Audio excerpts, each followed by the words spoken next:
Hello there, everybody. Um, I hope you can all see me well. I move this and get this closer. So, hope you guys can see me well. Um, if you haven't seen my other channel where I went live on my Jotty the Great channel, then you probably haven't seen that I am bald now. So, yeah. Um, yeah, you guys can see me. See, is this better? I think this is better. So, we're here again live to read Pompey the Great, the story of Pompey the Great. I'll read the back parts so you guys have an idea what this book is going to be about. The authoritative study of Pompey's life and achievements follows the author's widely acclaimed trilogy on Julius Caesar, Mark Antony, and Cleopatra. As so often in history, and so often history as so often, history has favored the victor. In the Civil War, Pompey was beaten by Caesar, but up to that time, his achievements were every bit as notable as those of either Caesar or Mark Antony. As manipulator, schemer, seeker of personal power, he was just as much a role model for Octavian Augustus as Caesar himself. Throughout his life he remained an anomaly, never quite fitting in with convention, but never outrageously outside it. Instead, he waited for support and then bent or manufactured the rules to fit in with what he wanted. In addition to being a military commander, politician, and dabbler in internal affairs, Pompey is also revealed in this lively new biography as a noted patron of literary man and of the arts. So, yeah, let's check the chats before we start, as there. Hi, Alexis Plays. Hey, Nick. Let me know, can you see me well, or is the quality very great? Because I'm not using my round thing because it takes too much energy off my computer. Yeah, it's good? Okay, great. So let's begin with the book of Pompey the Great. Um, I have I have learned a lot about the Civil War, but from documentaries. But now we shall read the book. Yeah. Okay. So chapter 1, son of Strabo. On the 28th of September 48 BC, a small boat set out from the harbor of Alexandria to meet a Roman ship which had arrived from nearby Pelusium. The occupants of the small boat were Achilles, the military advisor to the young king Ptolemy the eighth of Egypt, and a Roman soldier called Lucius Septimius, who had probably been stationed in Egypt since the expedition of Aulus Aulus Gabinius in 56. In order to shore up the Egyptian royal family with Ptolemy the seventh Auletes at its head. Oh, sorry. Let's get from the beginning of that part. So, in in order to shore up the Egyptian royal family with Ptolemy the seventh Auletes at its head. The ostensible task of the passengers in the boat was to receive the Roman general from the ship that had just arrived. He had been granted permission to land in Alexandria, and the boat party were to conduct to Ptolemy for an audience. The general climbed down to the boat and greeted the occupants, attempting to engage Septimius in conversation. Gabinius' expedition to Egypt had been undertaken with the general's backing, so he tried to share a few pleasantries with a fellow Roman soldier, all to no avail. Since report and repartee were not forthcoming, he gave up and opened a little scroll that he carried, and he sat reading it as though rehearsing. This was the speech that he had prepared for his official audience. This was not a social or diplomatic visit. The general needed men, money, and ships, and his meeting with the Egyptian king, once prelim- preliminaries were over, he would eventually have to introduce his requests. The occupants of the boat had already discussed with their ministerial colleagues the probable reasons for the general's arrival, and had come to the conclusion that he must be dealt with rapidly and efficiently, because close to him there was another Roman general who had defeated him in the battle, and who, as the victor, was more to be feared. Dead men don't talk, Achilles had said, when the Egyptian ministers discussed the matter of the visiting general. As the group stepped ashore, Septimius killed the general in full view of his wife and son, who were still aboard the ship. Pulling his cloak over his head, the general fell at the feet of the assassins. His head was cut off to be carried to Ptolemy and pickled in a jar, and the body remained unburied on the shore until the general's freedman Phil- Philippus carried out the funeral rites and sent the ashes to Rome. The murdered general was Gnaeus Pompeius Magnus, once the foremost man in Rome, 3 times consul, a military hero from his early 20s, self-titled the Great, conqueror of the Mediterranean pirates and of Rome's arch-enemy Mithridates. He had never lost a war until now. He had been defeated in his final campaign by Gaius Julius Caesar at the Battle of Phar- Pharsalus. Pompey was 58 years old, and if he had survived one more day, he would have been 59. He had lived through arguably the most eventful 6 decades of the Roman history, some of which he had shaped and directed himself. It was to be another 25 years before his legacy and that of his enemies worked itself out and stability returned.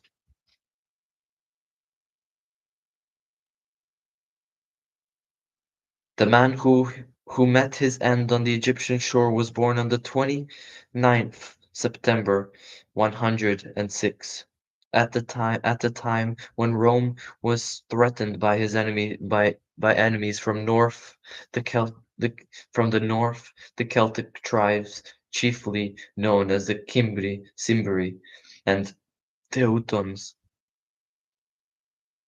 There had been continual presence of these tribesmen, sometimes menacing as they moved towards Italy, sometimes veering off in a different direction. For several years, they were unsettled, perhaps displaced, not given to prolonged residence in any lands.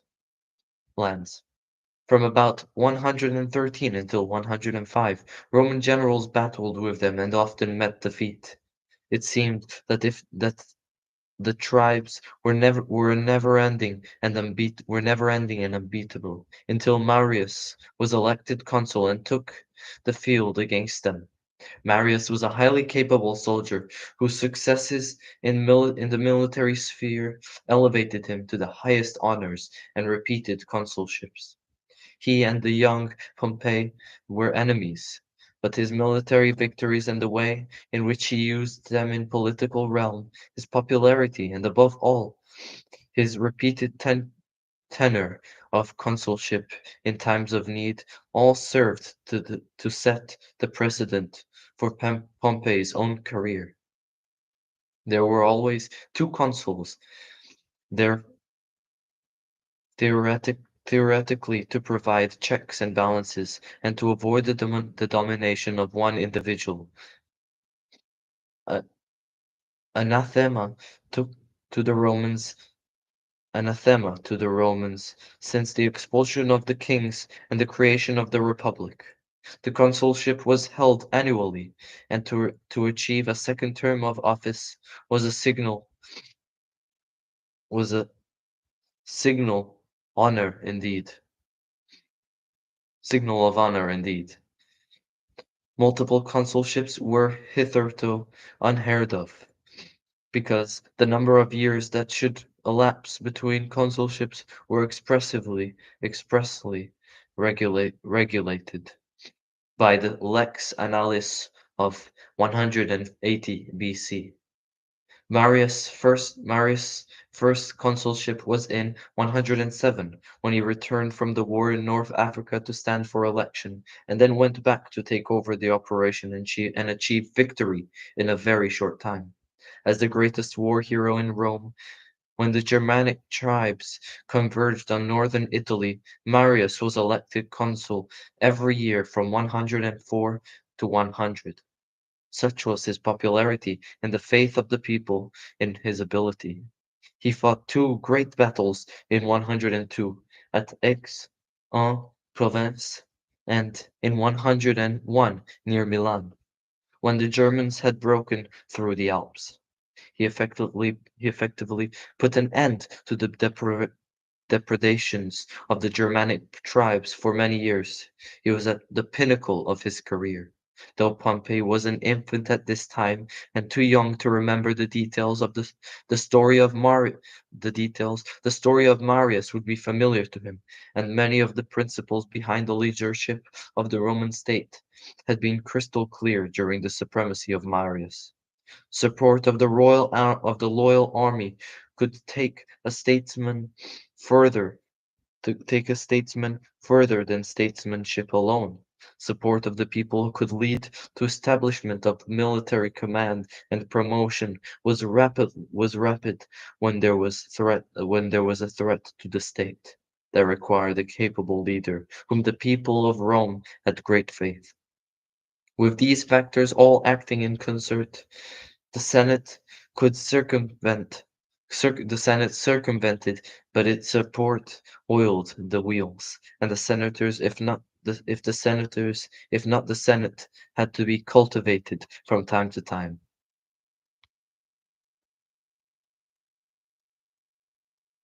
The Pompey belongs to a hitherto undis, undis, undistinguished family. At some time before Pompey was born, they had been acquired lands and states in Picenum in northeastern Italy. This may not have been their ancestral homeland, but neither the origins nor the early history of the family were well documented. The estates in Picenum formed the basis of Pompey's wealth and influence, which he used to advance himself after his father's death. The rest of his family did not provide him with much political support or social prestige. His father, Pompeius Strabo, was a successful general, but his career is not recorded in any detail.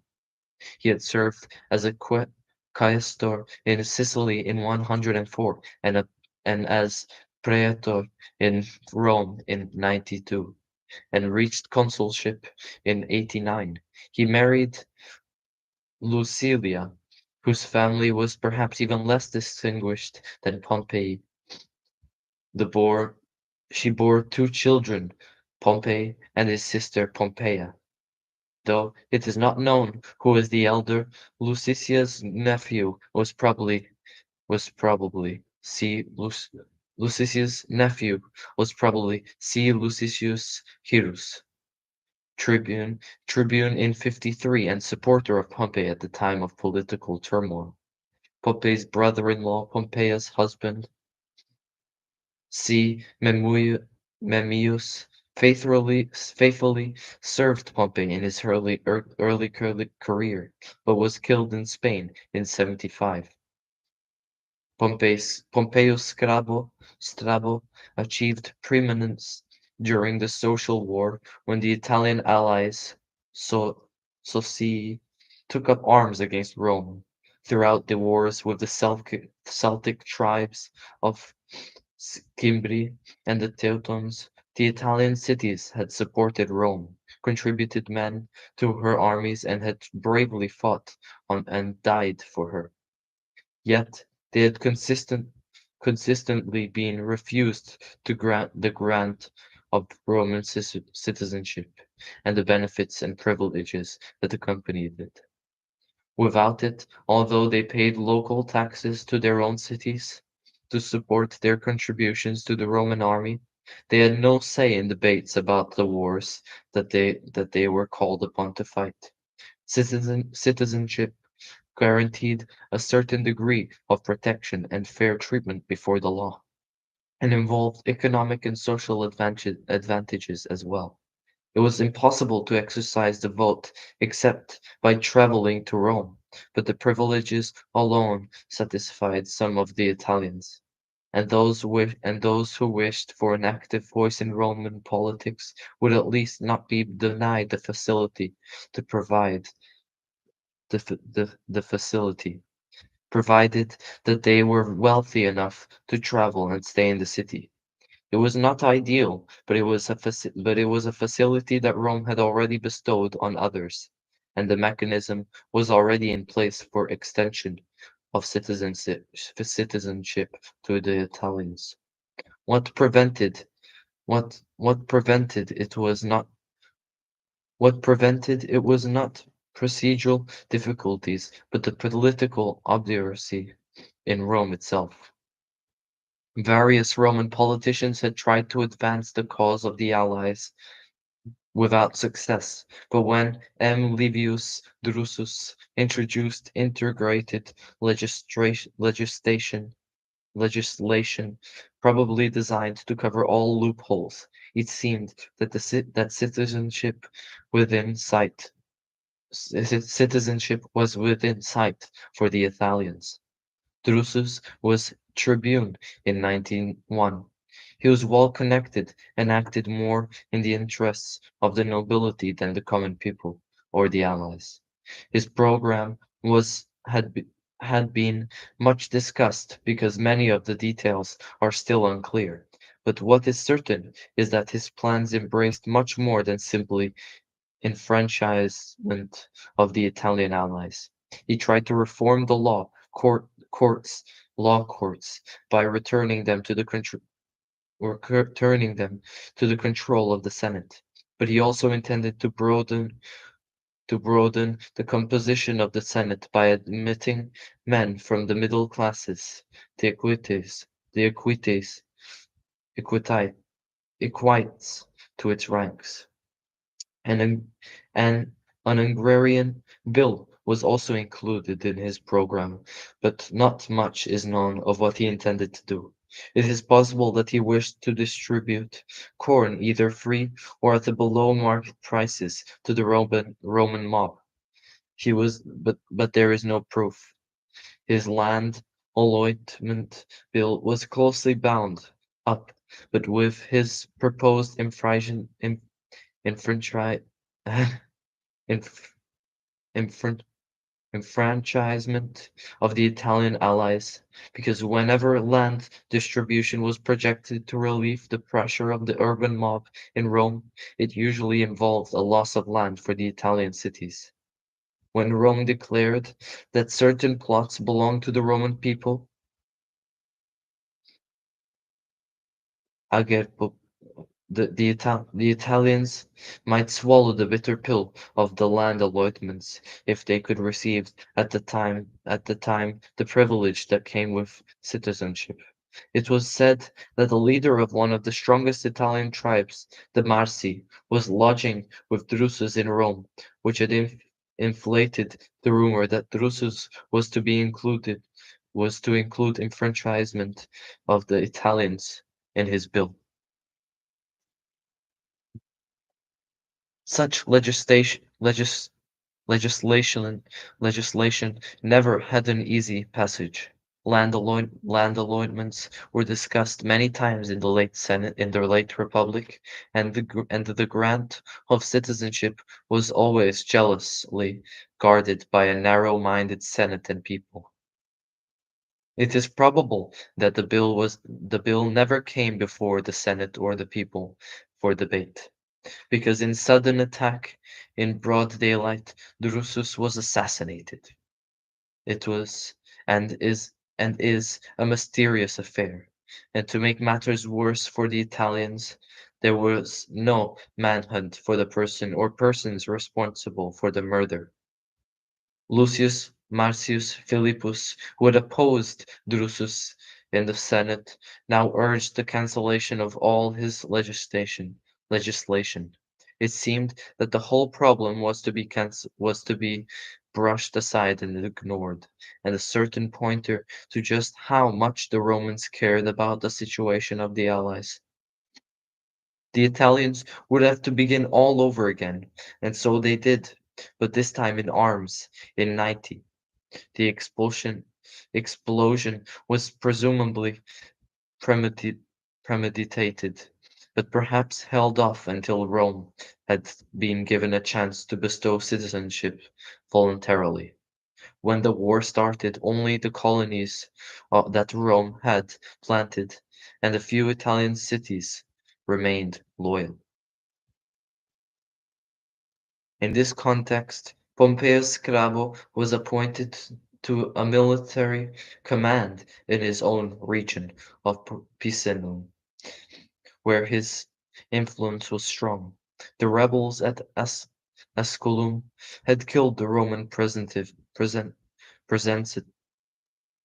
representatives sent to calm the area, and then slaughtered every single Roman in the town. So retribution was eagerly awaited for this outrage. Strabo set about raising an army. Rome did not possess a standing army at this period, so troops had to be specially recruited for the duration of the campaigns and disbanded after the wars came to an end. Apart from calling up men from his estates, Strabo recruited Spanish cavalry, though it is not known how many. An inscription records the grant of Roman citizenship to about 30 of them as a reward for bravery. The eighth line of inscription attest, attests to the presence of Pompey, who would be about 16 years old. On his father's concilium, an informal group of friends and advisers surrounded all Roman notables in daily life and business as well as on the battlefield. Oh, sorry. Um, Let me get from the beginning of that. On his father's concilium, an informal group of friends and advisers that surrounded all Roman notables in daily life and business, as well as on the battlefield. Several Picentines are also attested as members of Scrabo's concilium, revealed that he looked for support close to Rome and did not derive a follow a following from among the great Roman noble families.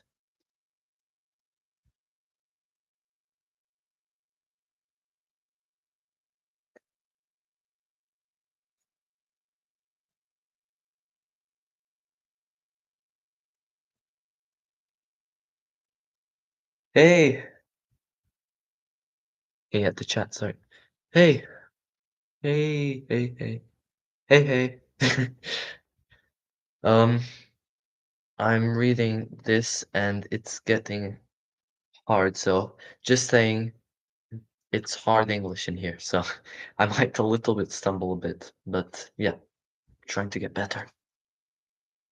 Look how big these pages are. I mean, it's crazy. It's like 3 pages in one page. Crazy. Anyways, back to it. Strabo may also have recruited soldiers from Transpandane Gauls, Celtic tribes from beyond the river Po. His connection with these tribes was perhaps initially on a military basis, or at least it probably predated his legislative activity in granting them Latin rights, normally regarded as premi- preliminary step to full Roman citizenship. There was a political kudos to be earned from walking up the cause of the Gauls, and it was an effective means of gaining a following that could lead upon for support. Many Roman politicians pursued this policy of cultivating clients outside Rome itself, and Scribo was just as concerned as anyone else to strengthen his position. Among the aspiring young Italians in Scribo's army was Marcus Tullius Cicero, who was the same age as Pompey. They, they might they may have met on both a formal and informal basis during the course of the war, but there is no evidence that they became friends, or indeed took any notice of each other. It would have been required a leap of faith to recognize the great general and the great orator in the two teenage soldiers.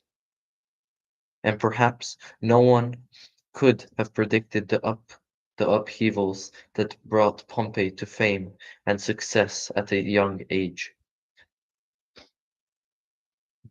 Cicero in later years did not claim to have been a close personal associate of Pompey at this time, but he liked to remind people that he had served in the war. In Philippics, written after Pompey's death to vilify Mark Antony, he describes that he saw of the meeting between Scabo and Vicius Scato, the leader of the Marsi.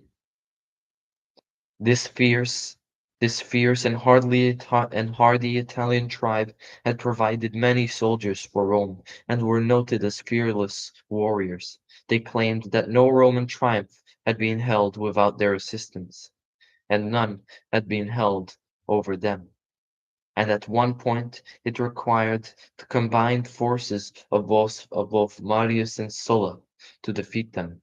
The Marsi ensured that the campaign did not start auspiciously for Scavo before he could even approach Asculum, where the massacres of the Roman citizens had taken place. The tribesmen besieged him in Firmum. He broke out eventually, and at Rome this first dubious success of the war was celebrated by a return of civil dress instead of the mourning attire that had been decreed. Scribo's military success contributed to his election to consulship in 89. He was the first of his family to rise to the high office, and his election implied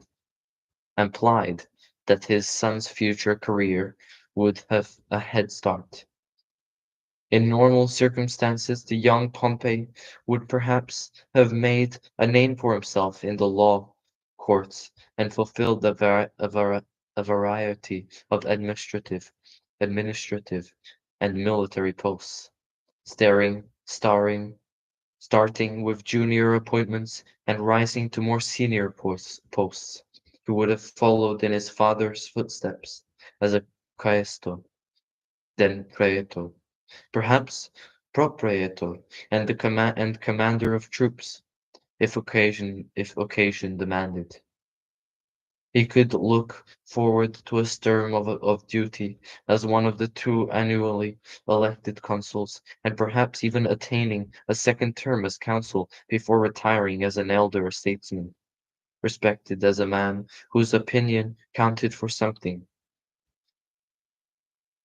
asked to speak first in the Senate. But Pompey lived at a time when circumstances were far from normal, and he never for one moment followed what could have been considered a normal career path. It is generally assumed without evidence, one way or another, that Pompey was present at the siege of Asculum and took part in the battle with an enemy relieving force, learning the art of war alongside his father. Nothing is known of sorry, Nothing is known of his activity or his achievements during and after the siege, but soldiering was only a part of what he learned from Strabo. The other consul, Strabo's colleague Lucius Porcius Cato, was killed in battle with the Marsi, and at Rome there was no time or organizational energy to spare to go through the process of electing another consul for the remaining term. Strabo was therefore sole for much of his term of his term of office. An anomaly was that would be repeated by his son some decades later, except that then the situation did not arise from the death of a colleague. Pompey was appointed sole consul because the political turmoil prevented the elections from being held.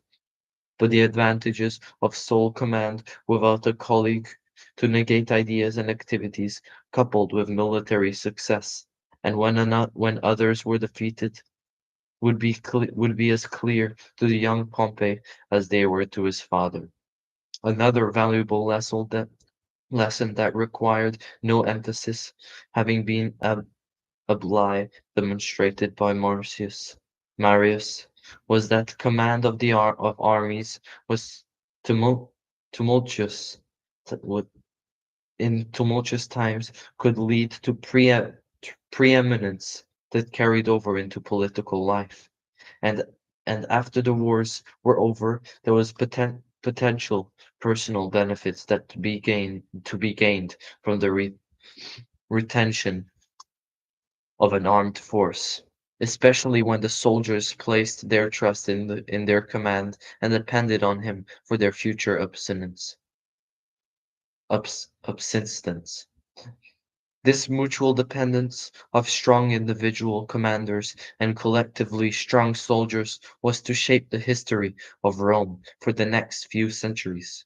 Even when standing armies had been formed with regular pay and compulsory savings and pension plans, but in Pompey's day the lack of a standing army with notional loyalty to the emperor meant that a charismatic leader could play on the present needs of the soldiers for cash and provisions, as well as their future needs for land or money after discharge, making himself sole fount of pay and privileges. M. Lucius Crassus used to say that no man could count himself wealthy unless he could afford to equip and pay an army, an important consideration in an era when the state did not always fulfill its obligations in this respect. In a period when armies were raised from personal clien, cle- clientelia and the habitant the inhabitants of private estates, it was natural that commanders should develop a personal interest in the armies that they raised, and that troops should look to their commanders rather than the state for their post-campaign livelihoods.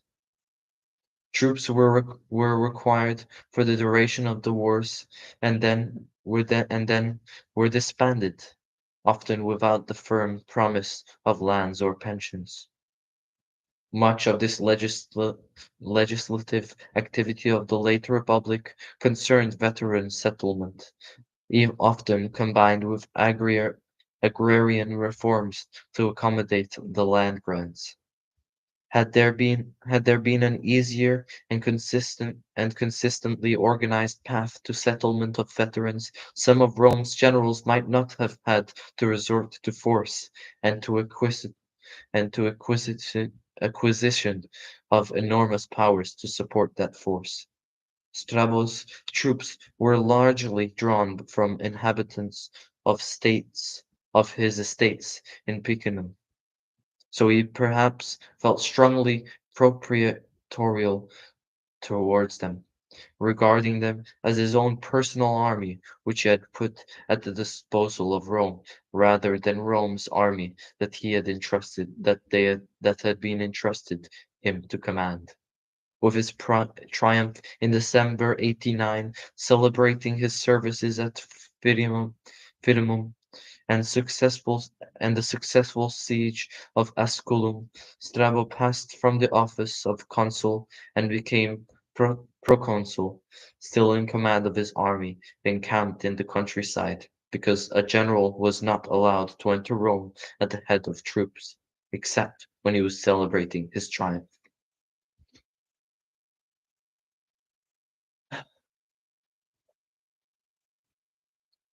The consuls for 88 were Lucius Cornelius Sulla and Quintus Pompeius Rufus, who may have been a distant relative to Strabo's family, so distant that the ancient authors did not bother to comment at length on it. Sulla was at odds with the war hero Marius, because they were both determined to gain the command in the east against the Mithridates, the king of Pontus, arch enemy of Rome. His full title was Mithridates Mithridates Sixth Eupator Dion, Dionysus. He was descendant he was descended from a long line of rulers, the majority of whom shared his name, as his title suggests. His mother ruled the kingdom while he was young, but he seized power for himself probably in 115, and ruled until Pompey defeated him in 63. His constant ambition, like his ancestors before him, was extent with territorial boundaries, and to create an empire of his neighbors at the expense of his neighbors. Previous kings of Pontus had taken over some of the Greek colonies founded on the Black Sea coast. Others had absorbed the few cities of the remaining neighbors interior. Remaining neighbors contiguous with Pontus were Galatia, Paphlagonia, Bithynia, Camba, Sampadocia, Sampadocia. Mithridates VI cooperated with his neighbor Nicolaus II of Bithynia in a joint expansion program, taking taking over and dividing most of Paphlagonia. Um, guys, I'll be right back. I need to put my computer to charge.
Okay, back.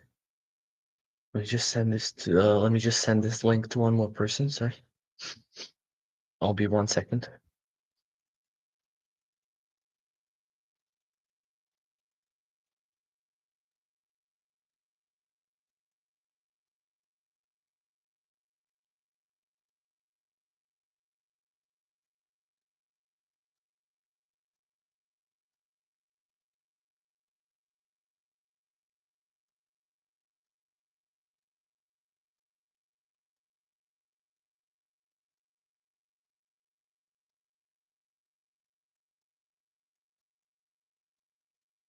Okay, let's get back to it, guys. Let me just check if this is so. Okay, let's get back to it. Sorry for stopping. Oh, there was a picture back here. Let me show you, so you don't miss anything. These were pictures of the coins with Strabo and Mauritius, I think. Yes, Strabo and Mauritius, I think. So yeah, let's get back to it. But they quarreled over Cappadocia, the strongest of all the neighbors of Pontus. Mithridates swapped his alliance with Nicomedes for a new one with Ariarathes of Cappadocia. This was possibly a scheme developed and encouraged by Marius, who was present in Asia Minor at the time, and would like nothing better than an excuse to go to war with Mithridates. Complications arose when Tigranes of Armenia invaded Cappadocia and Parthia, and Parthia began to take an interest in her own western perimeters that faced Rome's eastern borders. The end result of the scheming was that the Romans forced Mithridates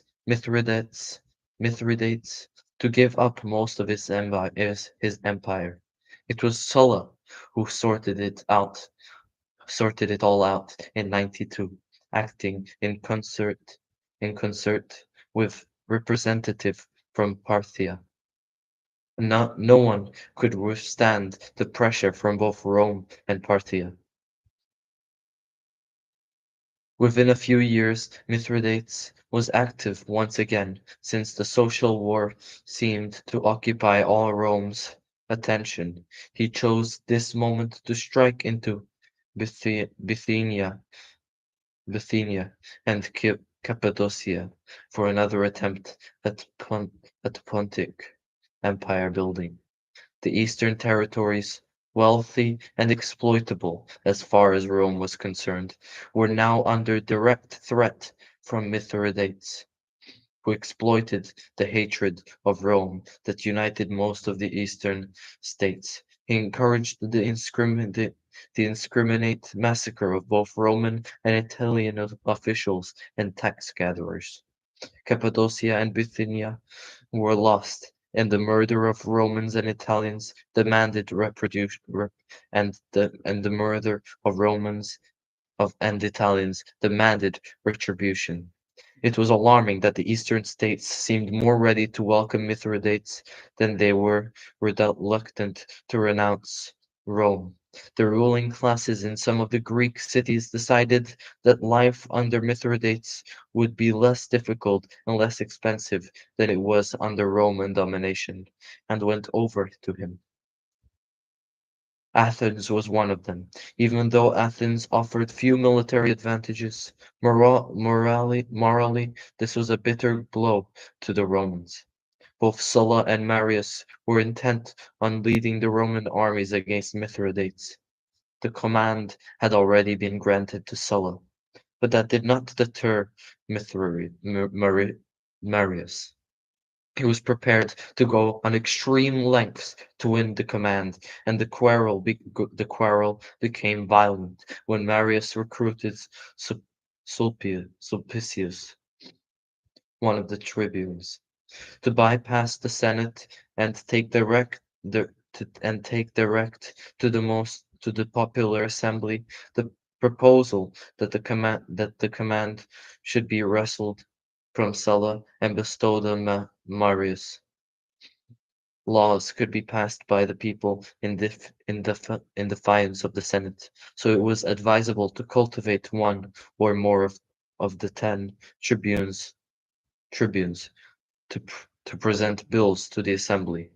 Despite his age, he was in his 70s, Marius was still popular because his reputation as a general had saved Rome, had saved Rome, was still had saved Rome was still intact after nearly 20 years. His appeal to the people, therefore, had a good chance of success. The measure was passed, but only by means of violent street riots organized by Sulpicius. The consul Sulla withdrew to observe the heavens for portents, a well-used ploy, because technically it meant that all public business should cease. But it was a ploy which enjoyed less and less effect. The only result this time was to increase the violence. Sulla was personally caught up in the riots, and whatever bodyguard he may have assembled did not save him from being hounded through the streets until he dashed into the house for safety. It was Marius's residence. The ensuing scenario is ready-made for a modern novel. Marius offered his unexpected guest two choices. Sulla could leave his house, which meant taking his chance with the mob, or he could cease to observe the heavens and withdraw his obstruction to the passage of the bill through the assembly. Um, Here's a map of the Roman world at the time of Pompey and Caesar, drawn by Jan Shearsmith. Can you see that? You can see that is the focus on.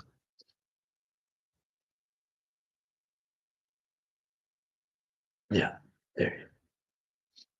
So you can see they're right now in this area, Asia Minor in the east, Cydonia, this area, and war is about to break out. Defeated by the machinations of Sulpius and Marius, Sulla left the city and rounded up his old soldiers, pointing out to them that Marius, the new commander in the east, would probably recruit different troops, and so the opportunities for glory and booty would be given to the other soldiers. Sulla asked them if they wanted him to lead them to victory in the east, and they agreed. But first, he would have to lead them to victory in Rome. Arrived, when Marius's officers arrived to take charge of Sulla's men, they were stoned to death with 6 legions. Sulla then set out on his infamous march on Rome, moving so fast that the Marians were unable to defend themselves or the city. Marius sailed to Africa, and the tribune Sulpicius was killed. Since he would be absent in Greece for some considerable time, Sulla was concerned to protect himself at home. He perhaps regarded Strabo and his army as a personal and political threat. Leach suggests that Sulla saw Strabo as a potent rival, and he tried to counter the threat by leaving him recalled to Rome. But Strabo intrigued with Caius Herennius, one of the tribunes, who vetoed the proposal. Sulla's next move was to try to replace Strabo altogether, effectively making him redundant. Pompeius Rufus Sulla's colleague in the consulship was sent to take over Strabo's army. This was probably by decree of the Senate, though it is sometimes stated that Sulla himself sent Rufus to neutralize Strabo.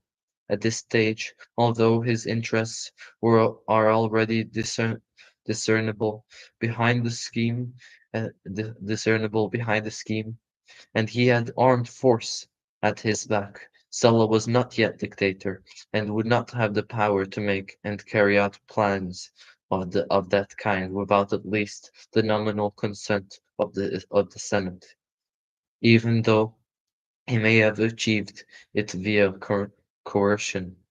Strabo did not protest or even react strongly when Rufus arrived to take charge of his army, a procedure that would convert him, a proven general, now a consular rank, from independent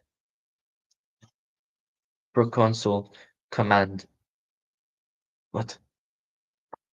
From independent proconsular commander, answerable answerable to the Senate, to a mere subordinate answerable to the new consul.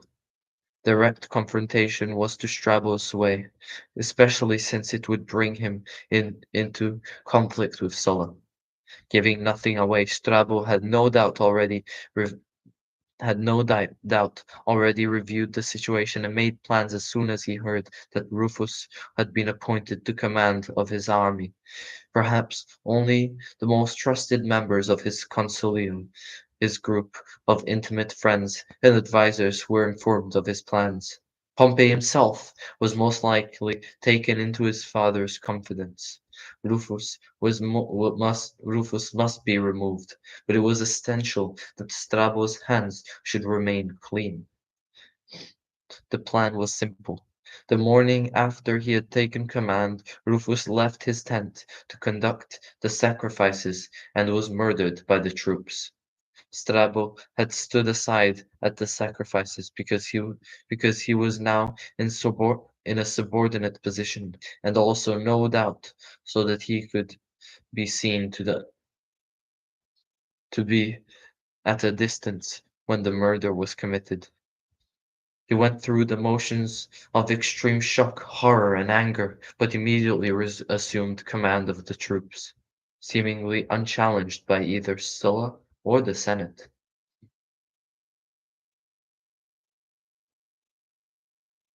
The assassination of the consul ought to have been an enormity, an, uh, publicly decried and ruthlessly punished, but it was overshadowed by even more ghastly events in Rome itself. As soon as Sulla left for the war zone, Marius returned from exile.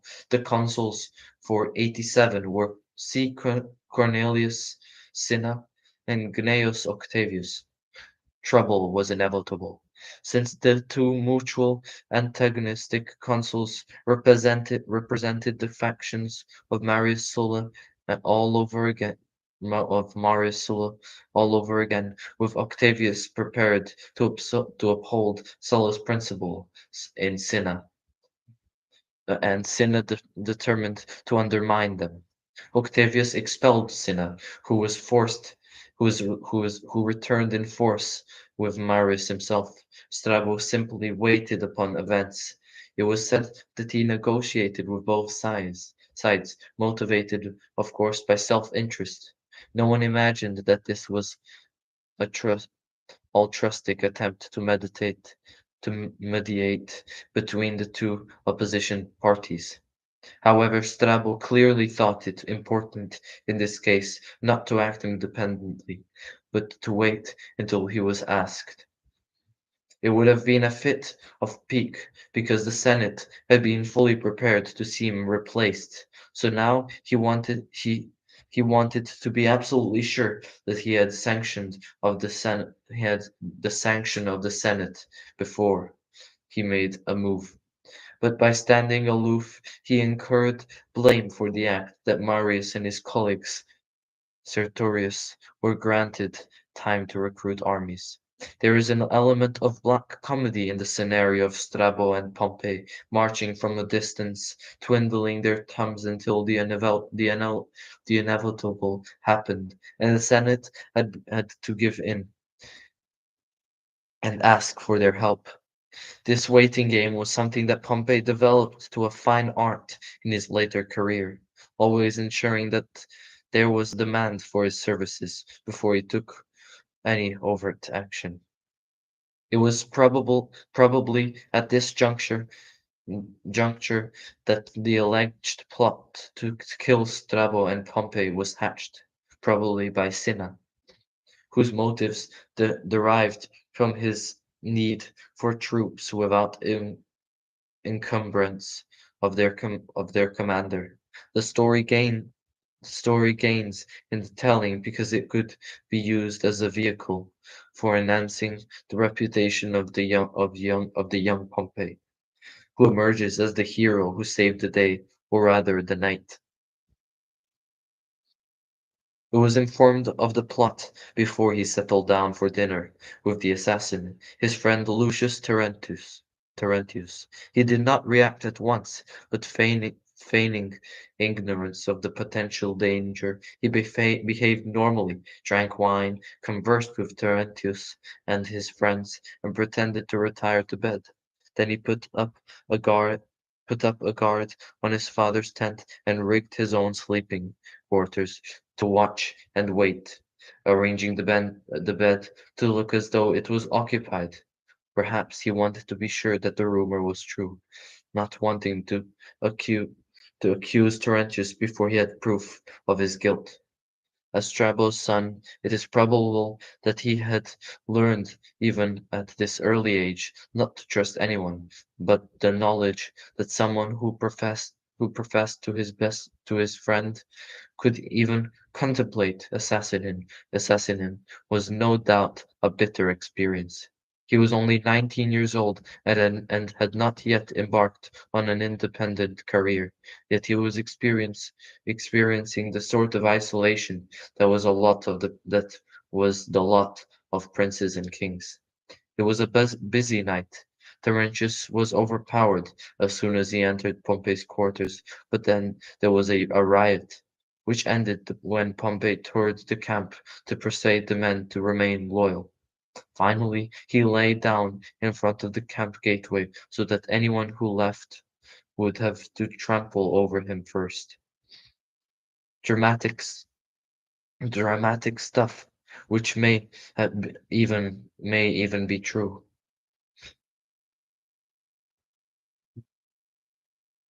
Just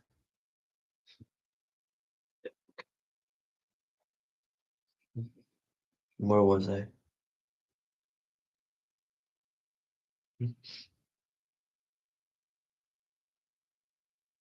Finally, lay down